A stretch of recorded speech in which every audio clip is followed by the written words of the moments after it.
My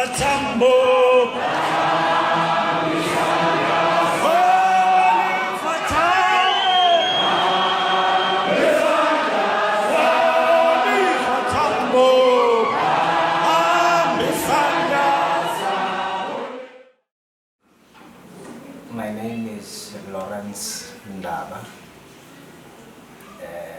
Maiden name is Bomani, and my pseudonym is Sasol Marupe. I'm 49 years of age now, turning 15 January. Born and bred in Orlando West, formerly known as Elizabethville or Kidan. And I'm the second born of my parents.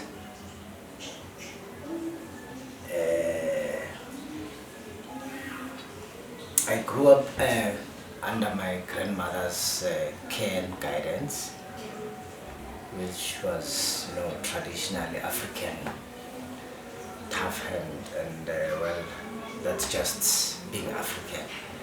But over and above that, as I grew up in my early teens, during school, during my late primary and early high school, that's when one got involved and introduced into struggle due to things that were happening in and around the townships, your 80s violence, being harassed by Boers, soldiers and all that. Well, at some point one didn't understand what was happening, but getting to high school and being introduced to COSAS, that's when one got to understand and know exactly what are the issues. And then also at home, like in the township, getting introduced into then SOICO and UDF. That's when one got a glimpse of exactly what is happening, and also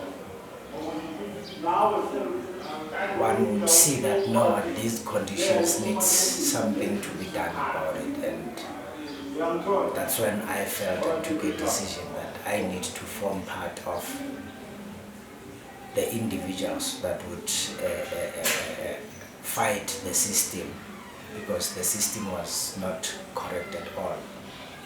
And that's when I became fully active as a youngster and recruiting other young people. And then also during that time, well, it was those meetings and workshops, politicizing other young people to understand what is happening, what needs to be done, and all that recruiting. And then it was this violence. Unfortunately, my area is next to a hostel, Mzimhlope hostel. Our people were attacked and killed by then, I would say IFP members, in assistance with the SADF and SAPS. And with that happening, as young people, we had to form ourselves into defense units to defend our people, because our people were killed in their houses would be burned.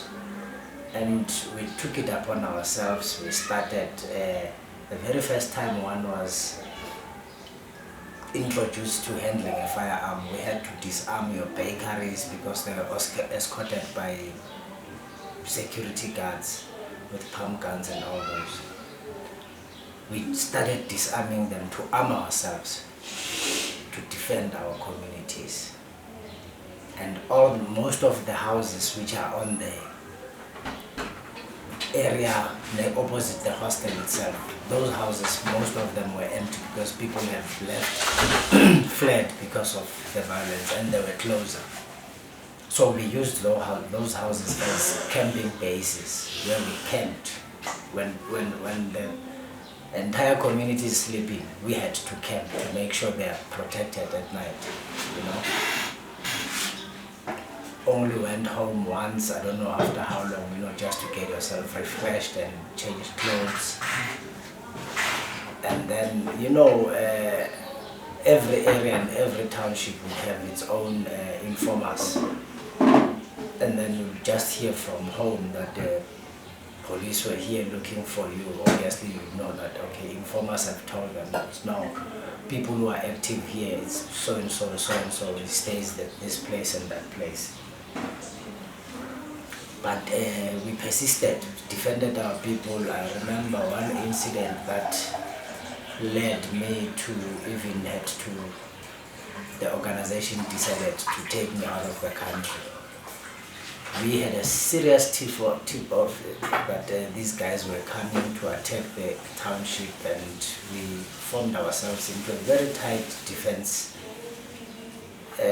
Well, I didn't know then the military term, but after being trained in the military, that's when I learned that we actually formed ourselves into a skirmish line. And when they came attempting to attack, only to find out we were ready for them. And lots of them died there. And then I remember there's one who was called Bailas, who was their main kingpin in the hostel. He was shot and killed that night. The following week, I remember it was supposed to be his funeral. We even went to Middlelands police station. We told the station commissioner that, look, as the leadership in the township, we don't want the ones that will be coming from Duga Hostel, Merafe Hostels, Nansfield Hostel, to come pass by in our area going to hostel, because we know wherever they pass these guys, they kill people. So make sure that you arrange a route for them to come through Killer Road. Then we had an agreement, only to find out that didn't happen. And they had to come through Middlelands Zone 5, coming right into our area. At that time, I had, I think 2-3 months before that, I had now formally got, I was recruited into a formal cell, which is the MK cell. And there was 5 of us in our unit, under the leadership of Commander, who's now the late Commander Mbomboshe and Commander Mbundu. We got our internal training, and then we got our now formal supplies, firearm supplies and explosives from them, through them. Now, during that funeral, as the funeral is coming, we were now fully armed. We had AKs, we had R5s, we had hand grenades. And these guys then, they were approaching the township. They came all the way. Once they reached our area, there's a street called Mabitsela. They were coming up through Mabitsela. Just passing the shops, they're called Lalavuga shops. Just after they passed those, because they were escorted by SADF and SAPS. We felt that, you know what, in as much as we did the right thing by going to the police station and informing them that, look, we don't want these people coming into our area, but they forcefully escort them, bringing them. And whilst these people are messing up people's houses, police are not saying anything, not doing anything. That's when I took a decision that, you know what, a mark has to be made to these people. I threw 2 groups of those people with hand grenades. Unfortunately, like I said, informers would be there. Lots of them were injured, lots of them were killed during that scene. That's when the ANC decided that, no, look, it's no longer safe for me to be in the country anymore, because boys were coming at my house telling my granny that wherever we catch your grandson, we're definitely going to kill him. Just prepare for a funeral. We're not going to arrest him, we're going to kill him. He's a terrorist. That's when I left the country.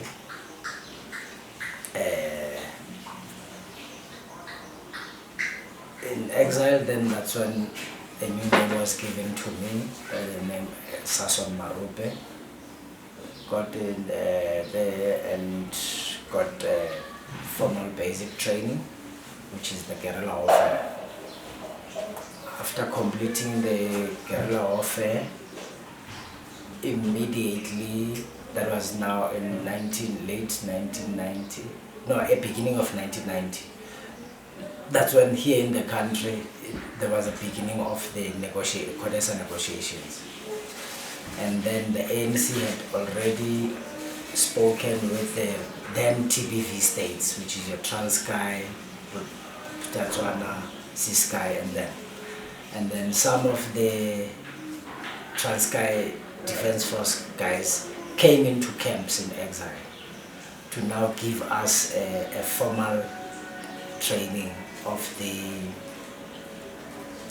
what do they call it, convention training, because we were trained only in the guerrilla warfare. Now we started to do the, actually I think we were the first group even to get the conventional warfare training in exile through the Transkei Defense Force guys, because of it already the negotiations had begun that no, the country is going through transition. That's when we got the formal training. But before that, before the convention warfare, I did the guerrilla warfare. But after the basic, you will then be identified during the basic where your strength is. My strength was more into artillery, and I then specialized in artillery, which is your bigger machines and your bazookas, and then I specialized in that field. Then we did the convention warfare training, basic training for 6 months. During that one also I was a sniper and an artillery person as well. Finished the training, now we had to wait to come back home. Unfortunately we couldn't come back home because it was still under apartheid, but during the negotiations, you know. And then, well, during that time, my detachment I was in the detachment of Mahloko detachment. Our detachment was named by the late O.R. Tambo himself as the Mahloko detachment. And my exile experience, other than training, one would say it was not.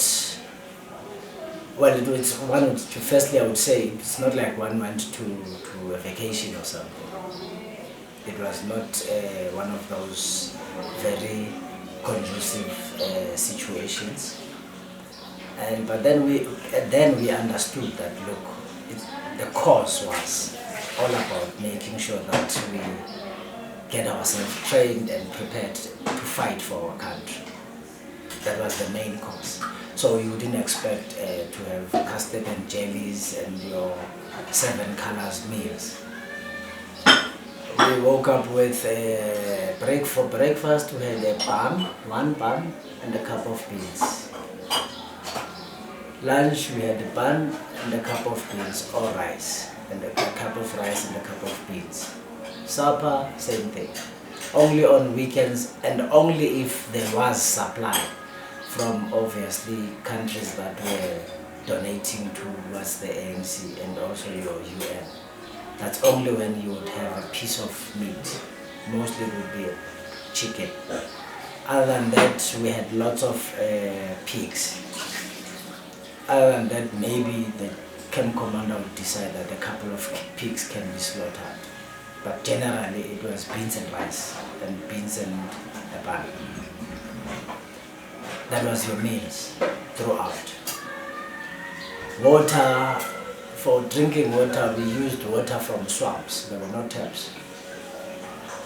So water had to be boiled. For you to have drinking water, it had to be boiled first because it was from the swamp. And bathing, same water, you know. And we were isolated. And people need to understand that it's not like when we went to exile, we were in towns or townships or what. We were strictly in isolated bushes in whatever country that MK was set up in their camps. We were not in township, we were not associated with even villages. We were alone in camps. So everything we had to make means of what we had.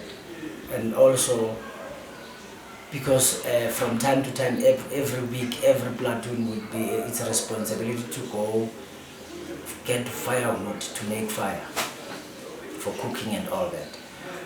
Only that week, when we are fortunate that it's your platoon that it's responsible for getting fire for the camp for that week, then we would hunt your bugs. That's only when one would have a different type of meat for the day. Cigarettes, get a packet of 20 for the entire platoon.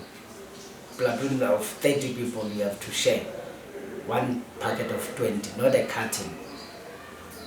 So probably 5-10 people will be sharing a stick.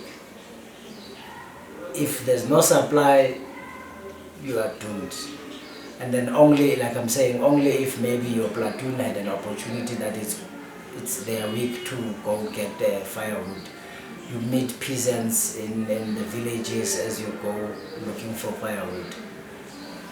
Comrades used to trade even their own clothes to these peasants just to get, 1 liter or 2 liter of sour milk from a cow.